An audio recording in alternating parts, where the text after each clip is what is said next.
technology has been, nothing else has allowed us to, dentistry, and when I say us, dentistry, to move very fast.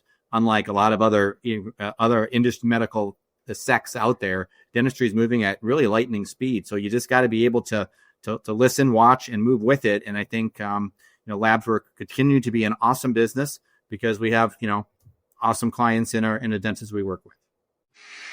We've been misled to believe that dentistry, more specifically the dental business, has to be complicated. Dentistry can be simple, and dentistry should be simple. Hey, everybody. Have you been wondering how you should work with labs, what labs are doing, how the relationship with laboratories are changing, and what it's going to look like in 2026 and beyond? This week's episode, we're going to talk exactly about that, how labs are understanding or should be understanding the changing nature. And this week, I have our good friend and partner, BJ Kowalski. BJ, how are you doing? I'm doing fantastic. How are you doing today, T-Bone? Good, man. How are things at RoeDentalLabs in Cleveland? Things are great. We always have, a lot of good projects in the pipeline, trying to innovate, trying to do things different and special, and trying to support our customers. So, staying pretty busy. Some challenging economic times we're talking about, but our crew is staying busy and always kind of pivoting to try to do something different. So I'm glad you brought that up. Let's talk about that for a second, okay? And we'll talk about the lab and all of that here in a minute. But yeah. So BJ, you've been in the lab business, what, 20 years, 25 years at this point in time? Yeah. Okay. 25 years. And it's changed a lot. Let's not even talk about from a material and technology perspective. Let's talk about the relationship perspective. As I understood it, and please correct me if I'm wrong, 25 years ago, a lab pretty much did everything for the office. Like it literally was, we mail you something, you mail us something back. What has been the biggest change in that side of things that you've seen over the last 25 years, and honestly over the last few years, more specifically? Yeah, it's interesting. When I first got into the business, I found that as a young person going into dentist's office, they knew all about lab work. Like they could make everything. They could make a partial framework. They could tell you about how the connector should be. They would wax their own crown. So it's kind of come 360, because when I first started, it was still kind of that era where dentists were doing a lot of lab work, and they were casting gold crowns. They were setting all the removable cases. And then over the years, they went way away from that. Almost all, not doing, in dental school, came out and didn't have those kind of skills that they did initially. But now with the advent of digital, it's kind of turned around a little bit with doctors choosing to spend some of their time doing some of the lab work with some of the advanced technologies around now. So it's definitely changing because, we went from making a product is what we do. That's our core competency, is making things. But more and more every day, it's more of service business where we're providing support, service, files, things like that, as opposed to physical products. How hard has that been? Let me, I'm trying to ask this nicely. Okay. Has it really been a choice to embrace that? Well, in business, you have to adapt, right? You have to adapt with what's happening. And we try to listen to the market. We try to listen to our customers, to listen to their needs. So we'd rather look to us for a solution than someone else. So, we would rather be producing everything, but we're very content. In some ways, it's very satisfying to just provide, design services. So we keep expanding that portfolio to other products. The reason I bring that up is because a lot of labs aren't, look, I've been at this game 26 years now. When I got my CEREC machine in 2003, I had labs literally curse me out. Yeah. Like I was their competition, right? And, fast forward 8, 9, 10 years from there, we learned to work in harmony. Okay. And now I feel like we're going through the same thing. I'm talking about with labs in general, not you, obviously. Yeah, I agree. We're going through the same thing again, where when I tell a lab I have ExoCAD, they're like, wait, why do you have that? Like, what am I here for? Like how are you guys adapting? Like specifically, like what goes through your head, and what are the things that you're doing to make it friendly for dentists that are like me, basically? Yeah, but I think I mean, your time is your most valuable asset. Any dentist Right. listen to the podcast, like your time is where it's at. So anything we can do to save you time. I mean, if we can do some of the lifting with a full arch exocad design and you're just modifying it, or when you're slow and have time, you want to play around and, design the case, great. Or you have a team member design the case, great. We're your backup. If you need that resource, we're there for you. We're just kind of increasing the collaboration. Instead of sending mounted casts back and forth talking about cases, we're sending files back and forth. Where I got introduced to Roe was with the full arch workflow. Before that, I never even knew you guys existed. And I mean, I don't mean that disrespectfully. Sure. But, I would tell you that at this point, you're known as a full arch lab, even though you're obviously much more than that. So when did you guys start doing full arch dentist, like full arch implant work? Yeah, we were pretty, and very onset of really full arch became popular. I mean, we were the first bunch of full arches we made were not pretty, solid zirconia, opaque. So we took some lumps along the way. So, it's been quite some time since we've been doing it. And it really picked up when and it's since spun off into a separate company, Guided Smile, with the surgical guide approach. That kind of got us doing a lot of full arches because we just be restoring those cases that we've done. And now we have, basically a full team, full arch, milling and finishing technicians, and a separate full team of design technicians that frankly half their work is doing designs for files for doctors on demand. Within an hour, we get the files and we're getting them back to the doctors ready to to print something in their office chairside. And we have a bunch of innovations we're working on there as well. I want to come back to that one for sure. Yeah. But let's talk about the benefits of full arch guided. Okay. And I think a lot of times people still, like, the reason I'm so into this is, like, I wouldn't do implants if it wasn't for guided. And I certainly wouldn't do full arch if it wasn't for guided. And, at the end of the day, look, you, like, 5% of the time, you got to be able to rescue things and fix things.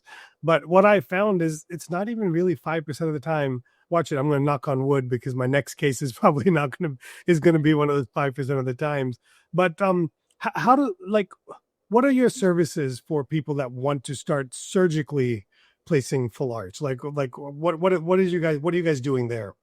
Yeah. So for full arch, we believe that, like, the easiest approach to get into full arch, obviously you have to be very proficient at implants and everything that surrounds implants, is a guided approach, because it is a step-by-step.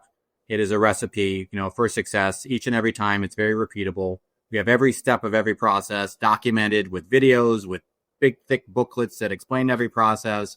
We have a roadmap that, put on the wall, tells everybody exactly what to do. So guided is a very, easy way to get into full arch, and it continues to be very, very popular. Although some of our clients, as they get more and more comfortable with everything, particularly the bone reduction piece, which the guide is very, very helpful for, they start to, deviate from that. One approach is, fully digital. Another approach is, obviously just no digital at all, just hand do it. I don't need anybody. I'll just eyeball everything. We call that brain guided. Brain guided. There you go. But a hybrid approach, which is becoming very, very popular, is called Combi Guide. And we're evolving at something called Guided Smile Digital, where it's basically guided bone reduction, a fiducial that goes in, a fixation base, guided bone reduction, implant placement, and then we have the marker that's placed in there. The bone reduction guide acts as a fiducial marker, and then you can go into a digital photogrammetry type workflow or Guided Smile Digital that we can talk about, which then it's kind of a hybrid approach. So you get the kind of the speed and efficiency of giving everything, pre-planning everything, knowing what's happening, but then you get the benefit of a provisional that's customized exactly for that implant position and for a day of surgery. And we do that all within, as like within, an hour, we get that back from the client. Yeah. So it's interesting. As you're talking about this, I'm remembering, like, my first cases were denture conversions. And then, then I learned about like pre-made temps. And basically, like, at this point, we're not even talking about pre-made temps that much anymore. And what I have seen is that when I was getting $30,000 an arch, I could afford a fully digital workflow from beginning to end, let the lab make everything. And everybody won in that. You guys won, we won, the patient obviously wins no matter what. And then what I started noticing is that we started seeing downward pricing pressure. It's not unusual for me now to be at around $20,000 for an arch.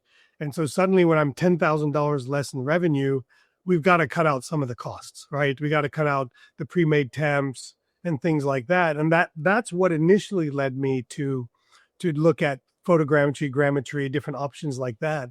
But then what I noticed was I was actually getting better results. And what I mean by that was the surgical temps were much thinner. They were more lifelike. If they broke, I could literally just click print and print another one. Yeah. So I had a little bit more flexibility. Are you guys facing that same downward pressure in pricing or seeing the effects of that? Certainly. Yeah. I mean, I think that's going through the market, and obviously a lot of it's competition, right? Maybe back in the day, there wasn't that many people in your geographic area offering that service, and now it's become more popular.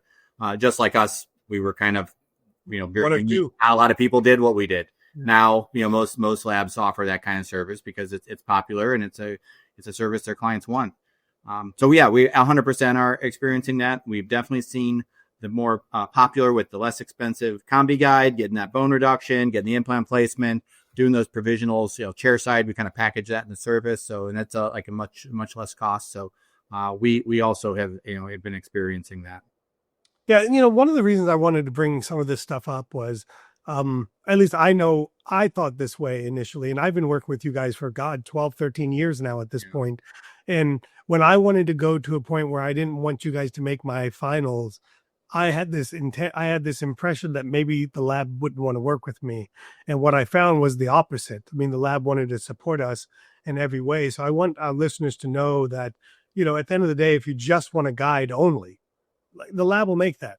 If you don't want a guide and you want to freehand it and you just need somebody to design your cases, design the prosthetic, the lab will do that. If you want somebody to just make your final, the lab will do that too. I mean, are those true statements on my end? Absolutely. I mean, we have a kind of a mantra here that we meet our clients where they are, and wherever they are in their journey, in their practice, in their technology adaption in their practice, as they're vertically integrating technology. And we're more than happy to meet our clients where they are, because a lot of our clients are our friends. Where that's what we do. So we'll take what we can get and hopefully get more referrals for more type of business, even though it's maybe not a bigger piece of the pie, it's smaller, but we understand the challenges, and times change all the time. So a year from now, milling machines break, technology changes. It might not be, and things might be different, and things might, filter back for some of our clients back to the lab. So we're happy to meet our clients anywhere in that journey, and we keep trying to make little tweaks to make things different. For like the Combi Guide approach, the Guide Smile Digital, we're working on a concept called Guided Smile Digital with a one scan approach. So at surgery, you have literally one scan that you can take, one iOS scan, and everything else is pre-done ahead of time, because doing things in office, cutting costs are important, but again, time is really important to get that patient in and out of there. If you could, basically get a prosthesis design back in 10 minutes, 15 minutes, as opposed to an hour, I mean, how much smoother does your day go? If everything's all set up and you only have to take one scan, you're not trying to take a bite on a patient has anesthesia, trying to get the right position. If all that is planned ahead of time and then ready to go with just one scan of the implant position, that's probably a subject for another podcast. That's where we're trying to make that workflow as fast as we can, knowing that, doctor's time is the most important commodity. So on the full arch side, I can use Roe to design guides. Absolutely. And both metal and plastic. Yes. Okay. Full arch or regular, Right. And then I can utilize Roe to a full workflow, which is, hey, make my guide, make my temporary, make my final. I get it all taken care of. But I can also utilize Roe independently just to do my designs as well. So one of the biggest challenges I had on grammetry initially was, great, I've got exocad, I've got these Legos and dominoes I can put in the mouth, but then I spent like 2 hours designing it, or 2.5 hours designing it, and I was like, this sucks. And so that's where like I leverage you guys to make my designs. And I think we're down now to about an hour, less than an hour for a typical single arch, and even our double arches are often coming back in an hour as well. Yeah. So what we've done is, again, trying to meet our clients where we created a whole separate team that's isn't like an interruption of their day. They're not building porcelain 1 minute and doing design the next. Like, this is all they do. And it's, at this point, over a dozen people. And understanding like everything has to be like stat, like your patient's there. We create a little separate customer service team. So we have an appointment, or we can do stuff on demand, but we normally have appointments. And we're like, if we're waiting for records, we're calling you saying, we had an appointment at 9, it's 9:30. What's happening? We're waiting. Because we don't have time to just, we can't afford to disappoint you and your patient when someone's under anesthesia and you're waiting to get. Right. No, you're right. I've gotten those calls before. Case isn't going the way I wanted to. Chris will be like, "Hey, it's 11 o'clock. Like, where's the data?" Right. And it's like, "Hey, we're going to be 11:30. No problem. We'll make it work." Yeah. And that's what I love. So on the zirconia side, and so this is maybe a little off script, but we're seeing more and more. I don't think we had a script. Indeed, right? There is no script. I think with either one of us, there's no script. Right. We're seeing more and more offices start to fabricate their own zirconia. Again, from a time perspective and a pricing pressure perspective.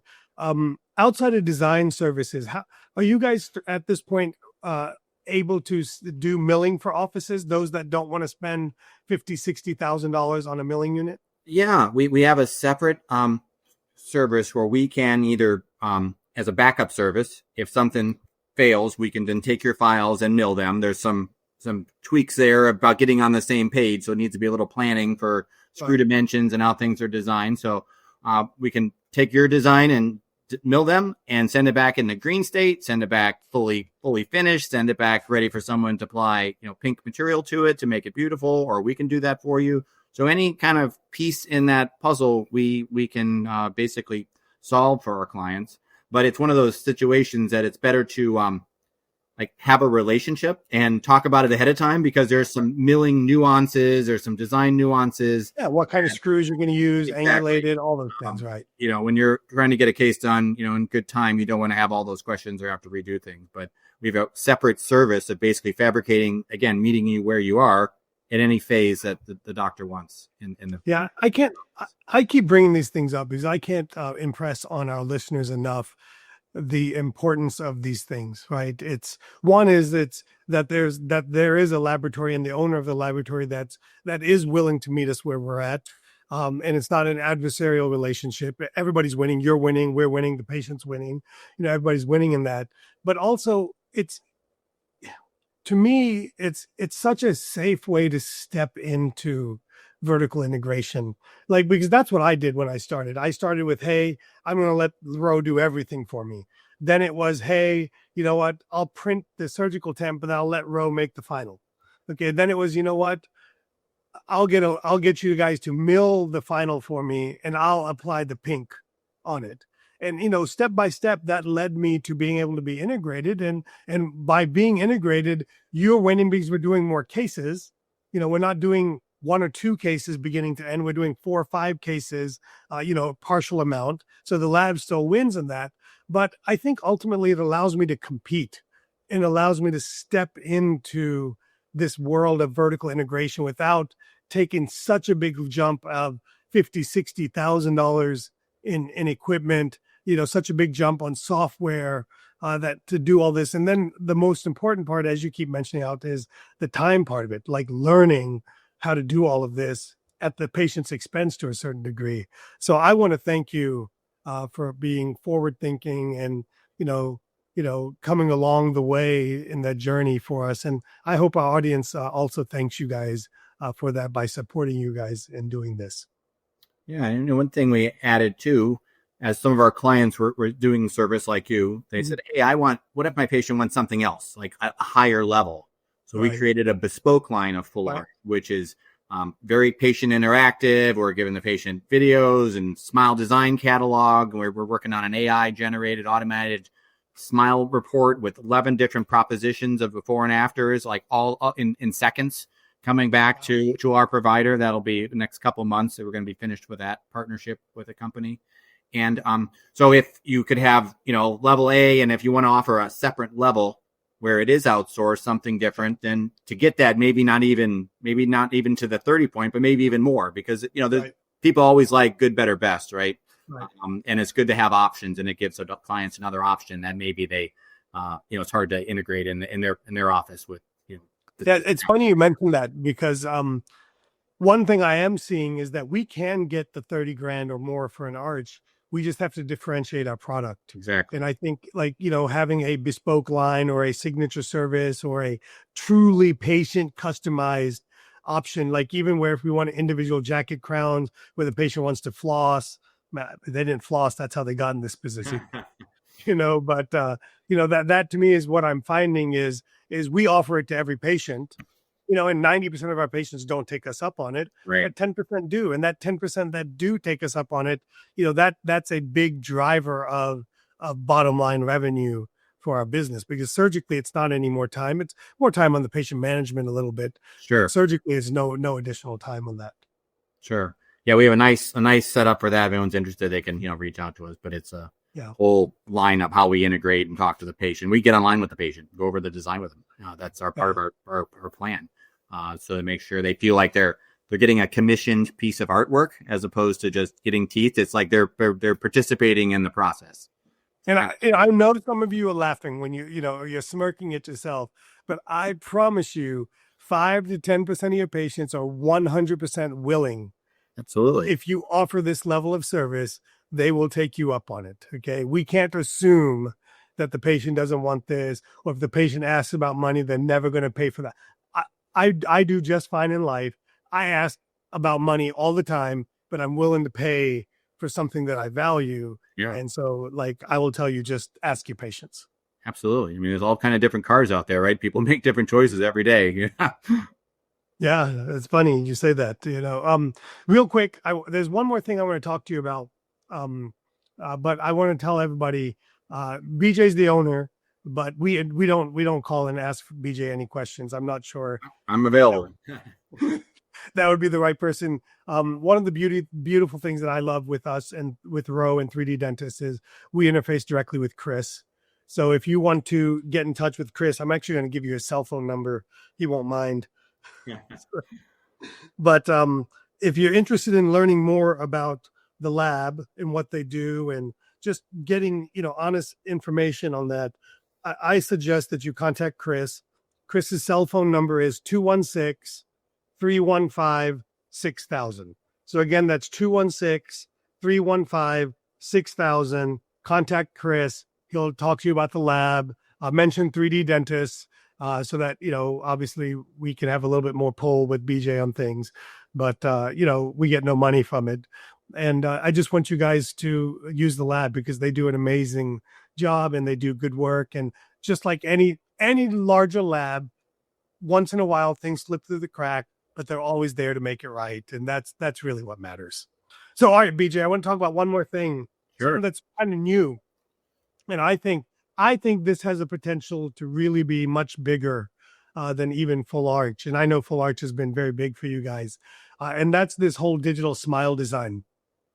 And one of the things that we've been piloting in our practice and doing ourselves, but as I talk to other dentists, they're having a hard time doing it yourself part. And that's this concept of a test drive or a trial smile, where somebody can, like, let's say BJ, you come to my office and you say, hey, I'd love to see what my smile looks like. Option number one is I can get a preview done by the lab. I can send it to Roe, and I think a few hours, 24 hours later, I'll get a photo mock-up of what it'll look like.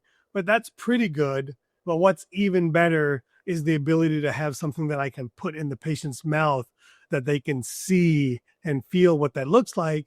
And for me, the challenge is I don't want to wait 2 weeks for the lab to turn that around. And with printers basically being should be in almost every dental practice, now it's really about how do I get the design done. And so, BJ, if you don't mind, talk to us about how you guys are supporting cosmetic offices in this digital cosmetic workflow. Yeah, absolutely. Thanks for asking that question. So much like our Full Arch team, we kind of basically took that model and evolved it into kind of an anterior trial smile, diagnostic workup, same day temporaries service that we would offer kind of on demand within, a very short period of time. Depends on how many units. Like we could do an hour for up to so many units, but when it gets to be, full arch, it's tough to get that done in a unit because they have all individual margins. So, but we give you a time frame that is very realistic, same day. And we provide, digital files that you can either, before and after models you can print to show the patient, or if you want to put something in the patient's mouth, we can do what we call the trial smile, with basically an overlay. It fits over top of their teeth, so they can look at it, walk on it. Patients that are severely worn and a lot of attrition, they could actually just fit right over it and look like their final teeth, with maybe a few exceptions here or there. And then they're all the same price. I think we charge like $22 a unit for the design, but we can also parlay that design into same day, like customized provisionals. Just like you're getting a same day full arch restoration, you basically give us the records ahead of time. As soon as you prep the teeth, scan those files and get them over to us. We design the cases, send it back to them, fit to the margins. You can print them on your printer, stick them right in. You have basically a prototype smile design for the final veneers that you get to work out the final aesthetic contours. And it's it's highly detailed. We put all the effort in we do into the final, other than maybe some minor morphology that wouldn't come out in we wouldn't want in that type of a situation. But it works. It's very well. We're kind of getting started with it. We worked with a couple of doctors. Dr. Ali Frau Founder is one, to help us develop the portal to basically ask all the right questions when you're filling it out. Like what are we doing? Because there's some different terminology. And we've put a team together to get those files back to you, both in exocad or 3Shape, depending on your preference. Yeah. So I want to kind of digest that for our listeners to understand. Yeah. Nobody buys a car without test driving it. I did, but that's a different story. You just read. Most of us, most people, most smart people, unlike me and BJ, you test drive something. And to me, that has been the missing link. Like, I'm doing more cosmetic cases now that I've done more cosmetic cases this year than I did probably the last 2 years combined in the first 6-7 months of this year. And I relate that directly to the trial smile process. I'm getting more predictable outcomes and enjoying deliveries more by having custom 3D printed temps, because the tissue, because as BJ said, they're right to the margin. So they're at the end of the day, they're literally permanent restorations that like fit to the margin, fit to the occlusion, and you literally put these things on and the tissue looks amazing when the patient comes back for the finals. And the other nice thing is as BJ was mentioning, the patient works everything out. And if the patient loves the temps, you can know that you're going to get the exact same thing in individual units, because BJ, I assume, and I know that basically if I say, hey, my patient loved the temps, can you just make them into finals? The answer is absolutely, right? Yeah, let's go. Yeah. It just, at that point, if you're, prepping the teeth, we just have to take that final prep location margins and combine it with the design without really change the incisal edge contours. We can keep what we want or change what we want to. Yeah, and that's where photographs come in place. Like, I've had temps come in and they're just off a little bit. And I say, hey, patient loves everything. Just level this out. Make number 9 look the same as number 8 or XYZ. And boom, it's done. Nice, just full face smiling photograph is so critical to a good design, because it's in some of those cases, it's almost hard to screw up when you have that information because you're building it in the patient space. Yeah, and all of this stuff goes right into exocad, 3Shape, or XYZ software. You can have a 3D face, you can have a 2D face, you can put everything in there. And the other thing I've loved working in this workflow is I'm like, I can prep a whole arch and lose the bite, but still the bite can be maintained because we're meshing it to the preoperative bite. Absolutely. And you like, I'm no longer worried about prepping upper and lower teeth anymore and losing my bite along the way, because the digital workflow kind of takes care of that for us. And it's fantastic. So if you've been wanting to get into trial smiles, obviously we have courses that can teach you this, but those of you that be like, you know what, I don't want to do it myself. I want somebody, a good partner to do it for me. Reach out to Chris and RoeDentalLabs, and they'll basically make it super easy for you. And you prep the teeth, you'll have the printable file back within an hour. Then you spend 20 minutes printing it. And so basically your patient walks out with custom temps that literally look and mimic what you expect the final teeth to look like. Absolutely. And that's golden. Yeah. Yeah. It's a great service, to try to get patients to accept more treatment. So, there's nothing Works like great. it. So on the front end to get acceptance, on the clinical end to get better outcomes, it's win-win for everybody. All right, BJ, last question for you. Where do you think the lab, where do you think the lab, if other lab owners are listening to this, what would you tell other lab owners, or where do you think the lab dentist relationship is going to go, say a couple of years from now? What should the labs be getting prepared for? And what should the dentists be prepared for? Yeah, well, there's a lot of dentists out there, and the 3D dentist group is pretty progressive in what they do. So there's a lot of dentists that practice dentistry in many different ways. So I think the lab business is very safe. There's always going to be a need for it. At the end of the day, it comes down to people. The lab industry is constantly in attrition. It's been decreasing the number of technicians every year for 20 years, and it's going to continue to decline for the next 10 years. I don't see any stop in that at all. So it's, I think that, business will be there because there's going to be less laboratories, doing business because they're just aging. The average age of a lab owner is, in the twilight of their career, not in the beginning of the career. So I think the lab business is sound, but I think they got to be, lab people have to be, ready for change and adapting to change quickly and listening to their clients, what their clients are doing. Technology has been, nothing else has allowed us to, dentistry, and when I say us, dentistry, to move very fast. Unlike a lot of other industry medical sects out there, dentistry is moving at really lightning speed. So you just got to be able to listen, watch, and move with it. And I think, labs will continue to be an awesome business because we have, awesome clients in the dentists we work with.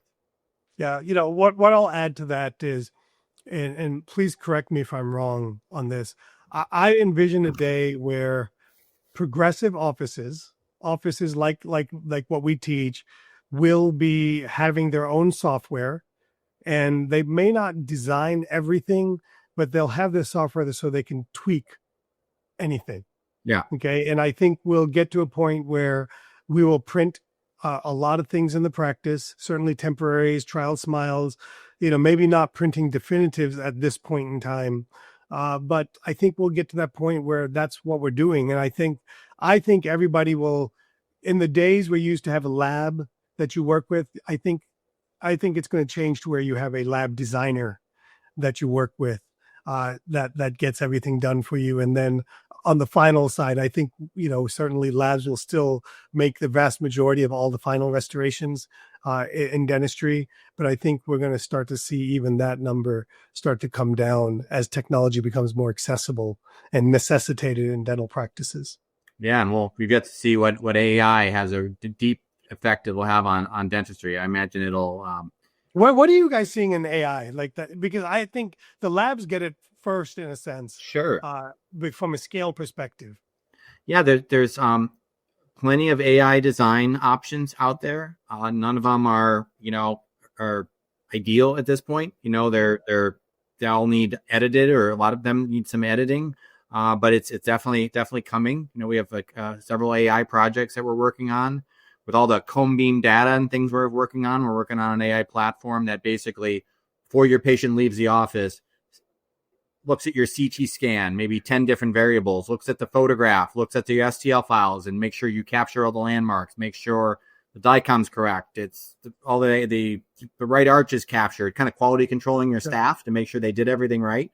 So we've been working on that for about 2 years with a company called Delmini. Pretty excited for that to be released. It's called 3D PreCheck. It basically will quality control all the cone beams coming out if you're exporting them, or just using them for your own purpose. Because what thinks is the patient leaves the office, they have to come back because something they didn't capture all the anatomy you wanted, and things like that. Well, you could, basically tell it what you're trying to accomplish, and it'll make sure you do what you've done. So there's a lot of little projects like that we're working on, but I think AI is going to have a big effect. Currently in the lab business, other than some designs, it's not really affecting much now. Certainly for nesting, we use a lot of AI for nesting our parts in volume. And we do a lot of digital dentures here at Roe, 2-step digital dentures. A lot of use AI for nesting those things. Put them in a folder. They're already in the pruner queue, ready to go, kind of almost an automated workflow. So it's coming, and it's here, but it's it's not completely changing the face of our industry yet. But clearly it will. Actually, one thing I forgot to talk to you about, a complaint that I and many others had early on was how long it took to get full arch guides back. That used to be, God, when I started, it was 6 to 8 weeks to get a case back. So one of the things you guys have done is invested in the ability to manufacture metal and obviously plastic right there in the lab. So what's a typical turnaround time now for full arch, guides? Yeah, once we get the records and the doctor checks off on the plan, either in a meeting or so, we're knocking those cases out as little as 3 days. 5 days is kind of typical. And we invested in. We designed a Real Guide software, has a plugin for Guided Smile Chrome that company basically invested in with a lot of AI's checks and balances. So that took the design time from literally 4 or 5 hours just to design it down to a fraction of that by automating and a lot of things. Doing that, metal printing, we're able to really, take control of that and get things done quickly. I mean, even, need a rush case, as long as we have the records, 24 or 48 hours, we can get it done. Chris is going to shoot you for saying that. Oh, yeah, he's going to shoot you, man. BJ, I can't thank you enough for being an amazing partner and being on the forefront of being a great partner for dentists everywhere. And, it's if you guys are ever in the Cleveland area, stop by the lab. It's fascinating. You guys are 2 buildings now. The first time I visited, it was just 1 building. There's so many printers. It's just fascinating to me, the things that you guys got going on there to help build your business. Thank you for having me, and thank you for everything you do for dentistry. And you have done and do a lot, and you're an awesome resource for dentistry. Well, thank you, BJ. We'll catch up, and if everybody wants to get in touch with the lab, you can contact BJ directly. Obviously, we work with Chris at the lab, and Chris is happy to help you guys out. Yeah, or BJ@RoeDentalLab.com. Yeah, there you get it. BJ wants you guys to contact him, for God's sakes.